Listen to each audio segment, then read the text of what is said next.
bloody hand clawed through deep snow. Just fingers. Four broken nails dragging a body forward inch by inch up a slope no wolf should be climbing in winter. The girl beneath those fingers had no voice left to cry with. She had screamed it out 4 nights ago on a ridge with no name. Her left foot was black to the ankle. Her right shoulder was out of its socket. A torn red ribbon was tied around her wrist, frozen stiff, and she would not let go of it even when the wind tried to rip it away. 9 nights she had been crawling. 9. And every night the mountain had told her to die, and every night she had whispered back one word into the ice. Mine. What was she dragging through that snow that mattered more than her own dying life? Stay with me on this one. Her name was Lyra. 19 years old. She had not heard her own name spoken out loud in 26 days. Her pack had stripped it from her in front of the long fire, the way you strip bark from a young tree, slow and without mercy. The elder had spat into the snow at her feet. His son had stood beside him, smiling a small smile that did not reach his eyes.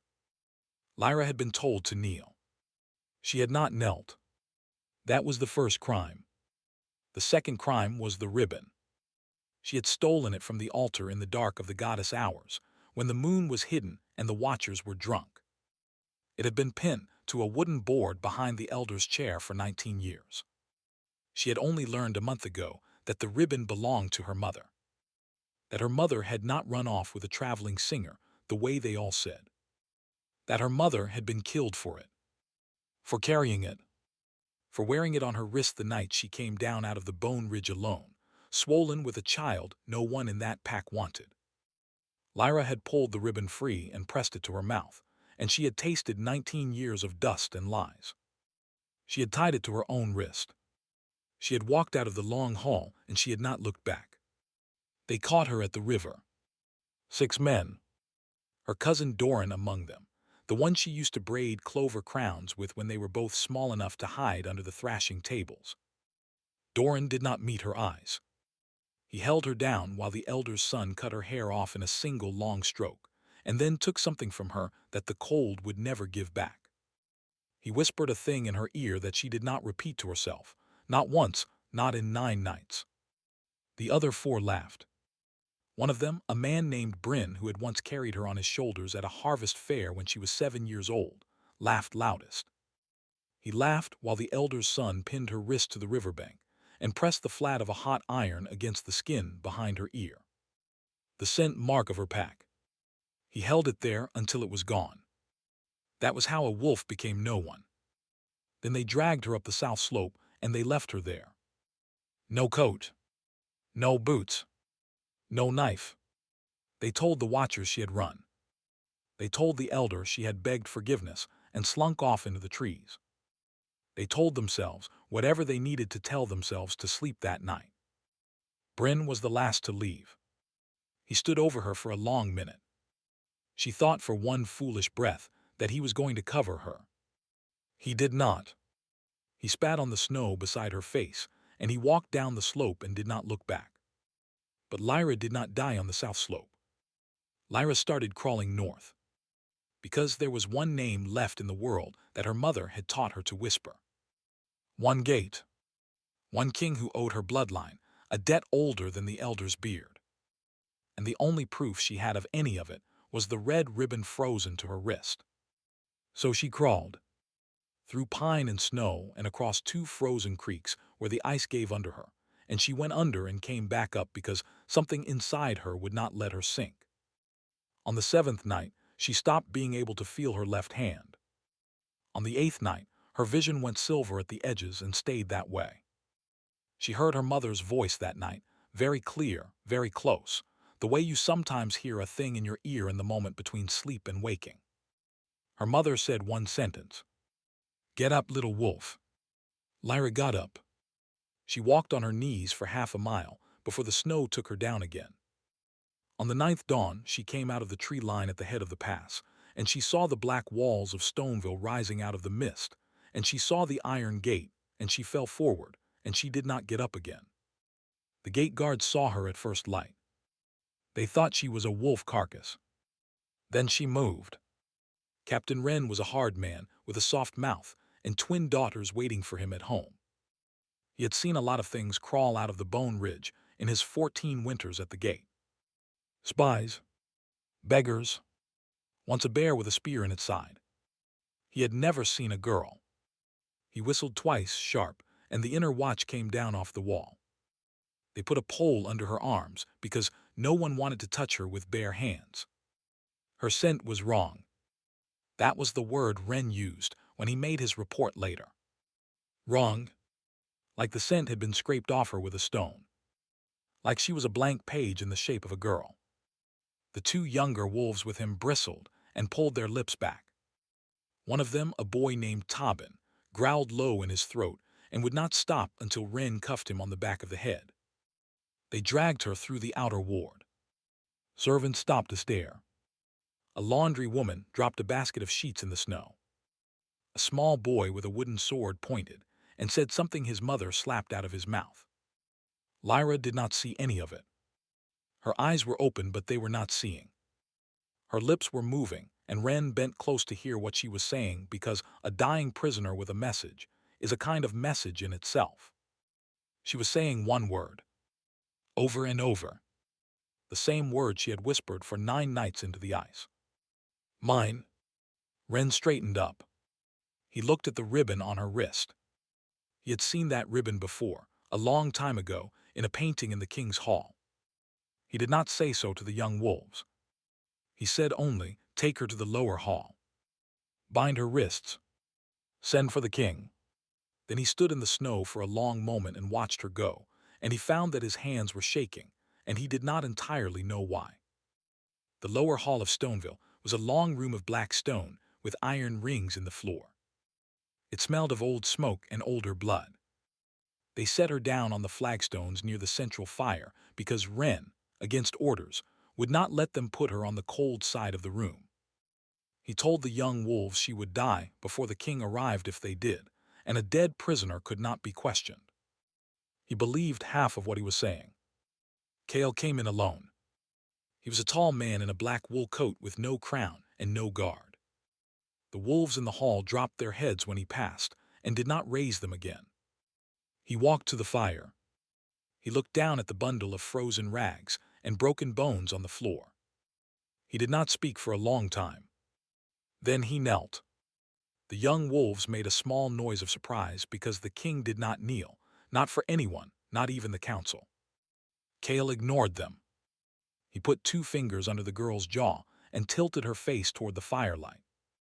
The thing inside Cale that he kept locked behind his ribs hit the back of his teeth so hard he tasted iron. He had been waiting for this face for 10 years. He did not know it was this face. He had only known there was a face. A scent. A pull behind the breastbone like a hook set in soft meat.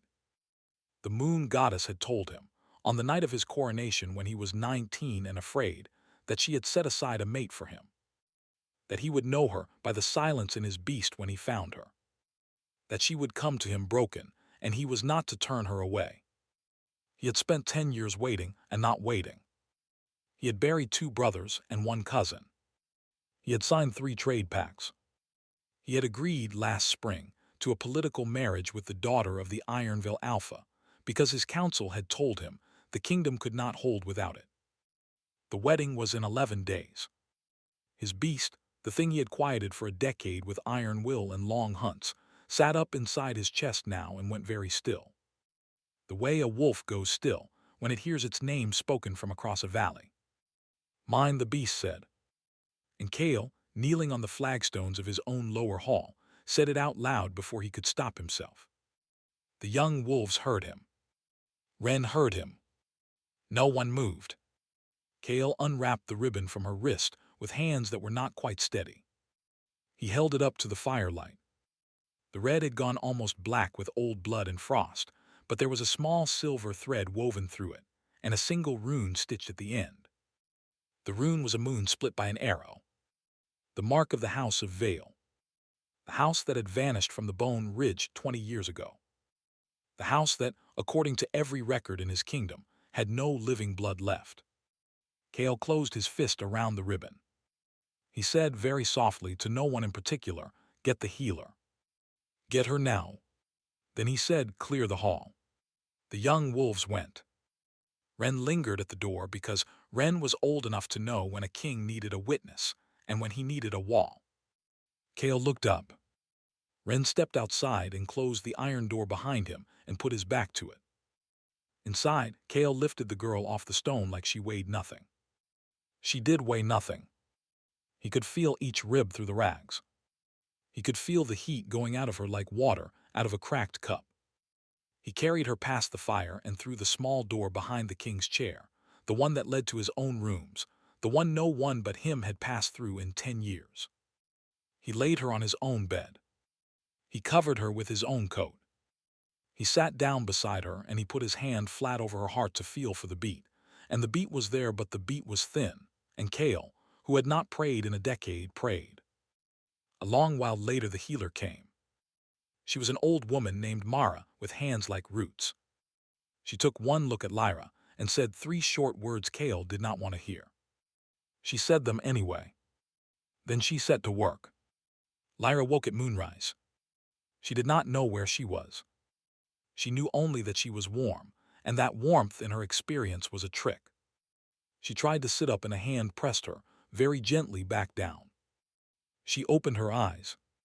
The man sitting beside her had black hair and gray eyes, and a face she had never seen and somehow already knew. He did not smile. He did not speak. He only put 2 fingers against the pulse at her throat and held them there, like he was making sure she was still there, like he was afraid she would slip back out into the snow if he looked away. She tried to say a word. Nothing came out. He said, "Don't. Drink first." He held a clay cup to her mouth. Warm broth. Salt and bone and something green. She drank because her body drank for her. Then she pulled her head back and she said, in a voice that was hardly a voice, "The ribbon." "I have it," he said. "It's safe." "My mother." "I know," he paused. "I think I know." Then he said, "Who sent you?" And Lyra, lying in a stranger's bed with a stranger's coat over her, and warmth she could not trust spreading slow across her chest, said the only thing she had left to say. "My mother told me. If the pack ever turned, go to Stoneville. Show the ribbon to the king. He owes us." Kale was quiet for a long moment. Then he said, "Owes you what?" Lyra did not answer. Her eyes were closing again. The broth and the warmth and the 9 nights were pulling her under. She fought them for one breath. She said, "He owes us a life." Then she slept. Kale sat with her for a long time. When the door opened and his war captain came in with a folded map and a face like a thundercloud, Kale did not look up. The captain said, 3 packs. Marching from the east, the south, and the river road. The Ironville Alpha is one of them. He says you have insulted his daughter. He has called the bond off and called for your head. They reached the outer fields by sundown. Kale said, still not looking up, 11 days. My king. The wedding was in 11 days. He has broken it before sundown today. He was looking for an excuse. The captain did not deny it. He had been saying so for 2 months. Kale finally turned his head. How did he know? The captain hesitated. A gate guard talked. The ribbon was recognized. Word ran fast. Kale looked back down at the sleeping girl. He could see the ribbon now, washed clean, lying coiled on the small table by the bed. The silver thread caught the moonlight and threw it back like a small bright knife. He said he didn't break the bond because of an insult. He broke it because he saw what just walked through my gate. He knows what she is. He knows what it means.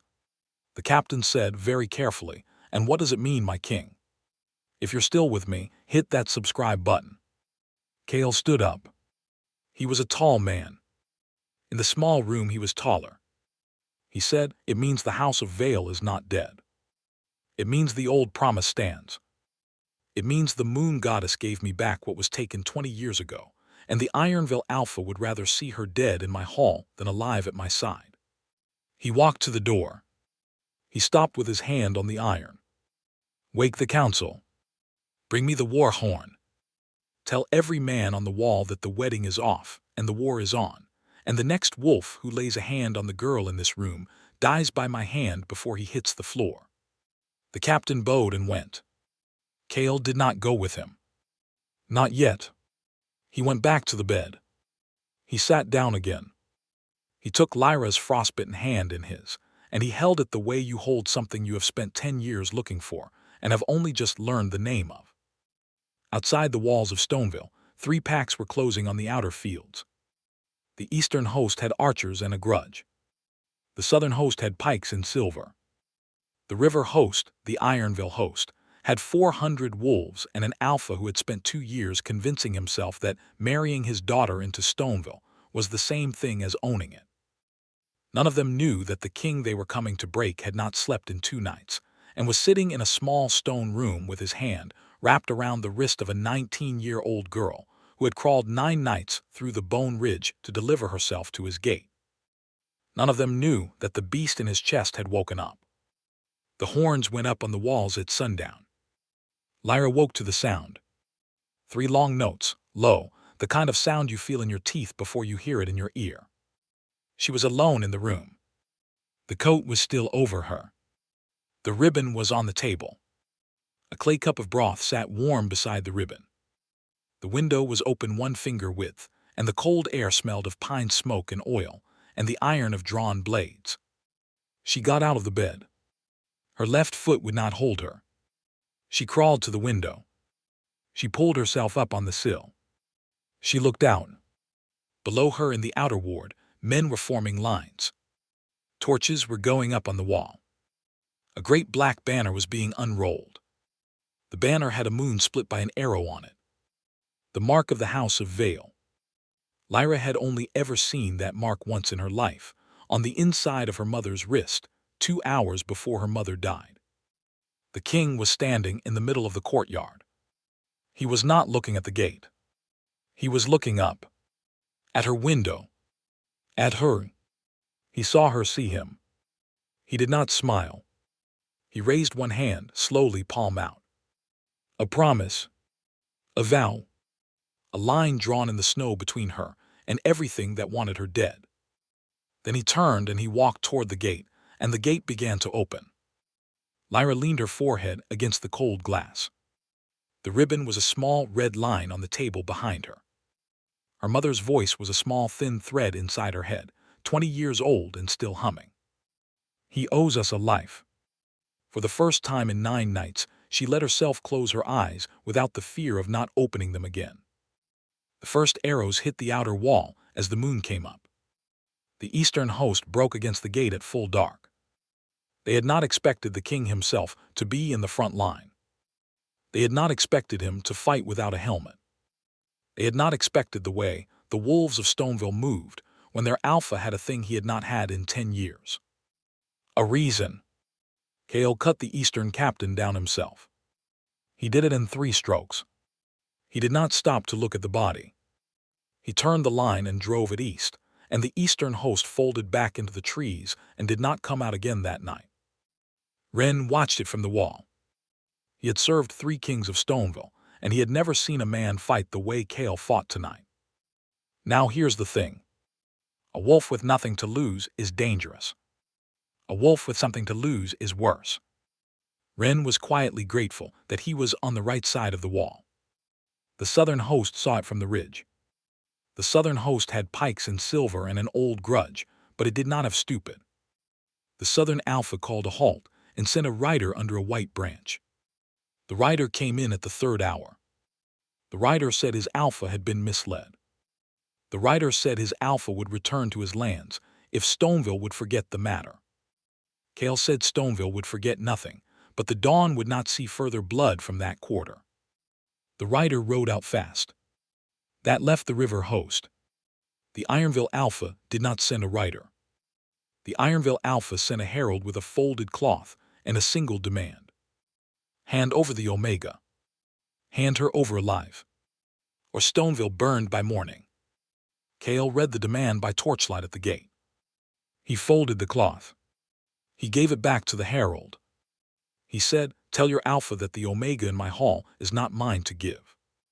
She belongs to the goddess. And if he wants her, he is welcome to ask the goddess for her himself, tonight, in person." The herald rode out white-faced. The river host came at the gate 1 hour before dawn. Lyra heard it from the window. She had not slept.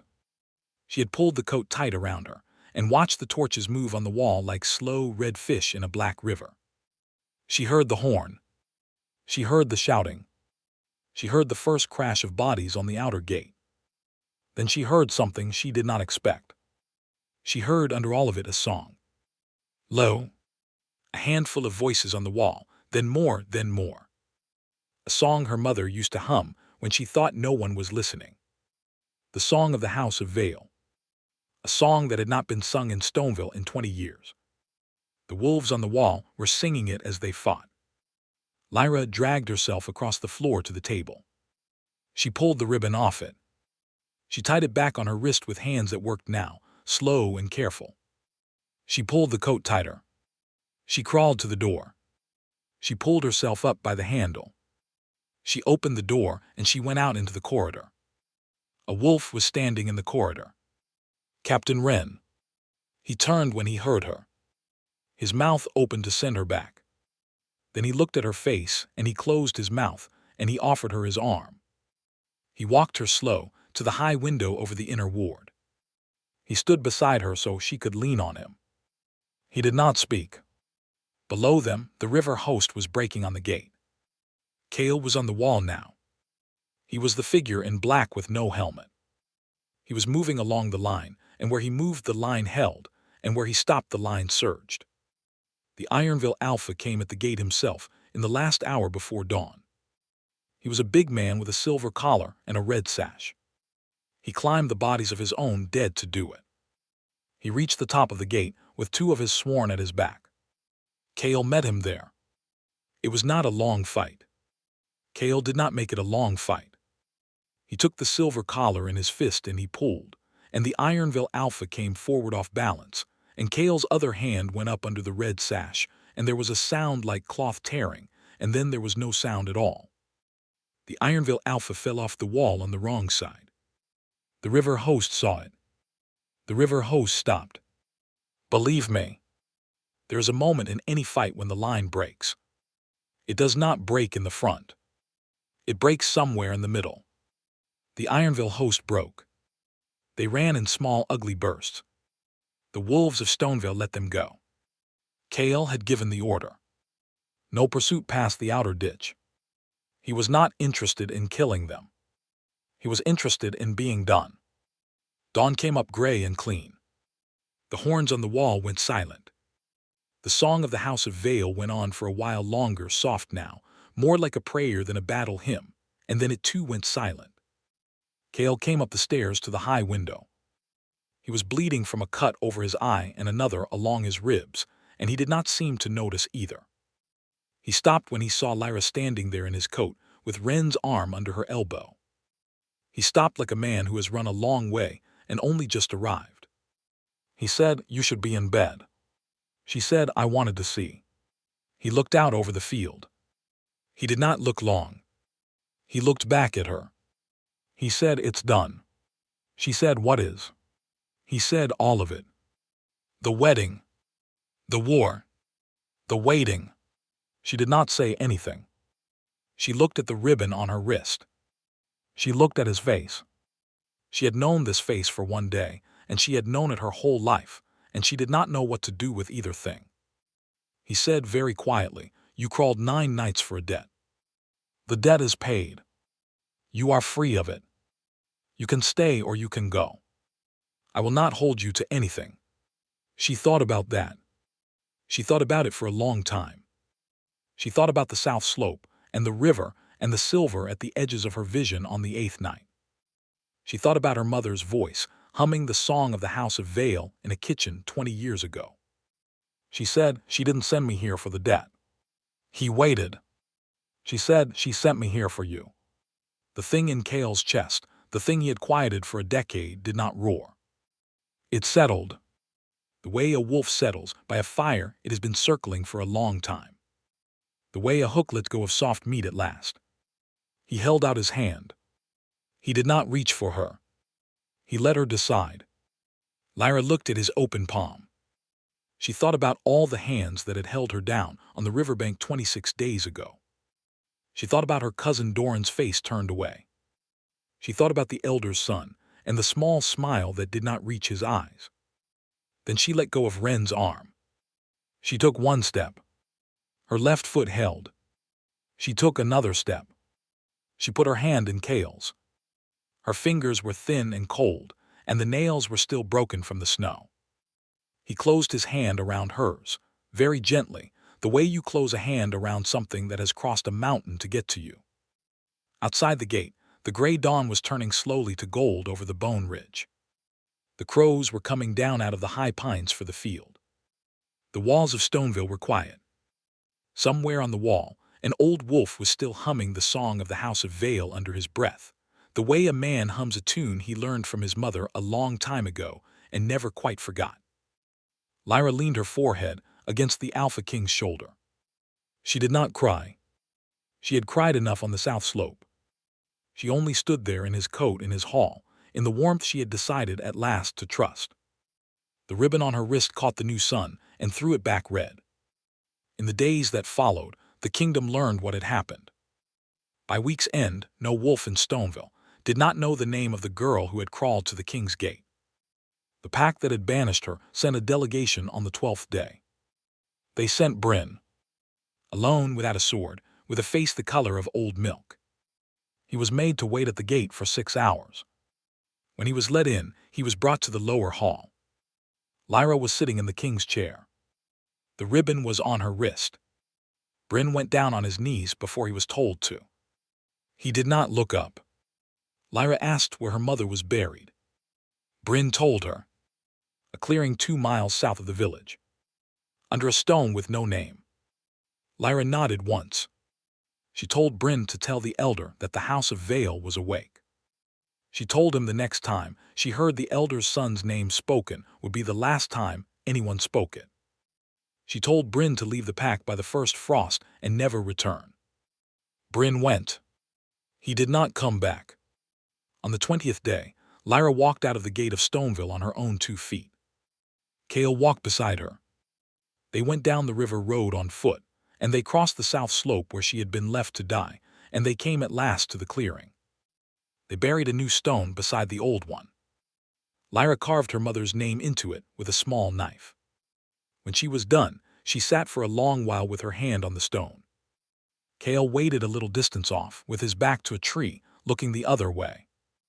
After a while, Lyra got up. She walked over to him. She put her hand in his again. She said, "I'm ready to go home." He said, "Where is home?" She said, "Where the ribbon is." They walked back up the river road together. The Bone Ridge rose blue and quiet behind them. Somewhere on the high pines, an old wolf was humming a song his mother had taught him, soft, almost to himself. "Mine," said the beast in Kale's chest, and this time the word was not a warning. It was a promise. And the promise was kept.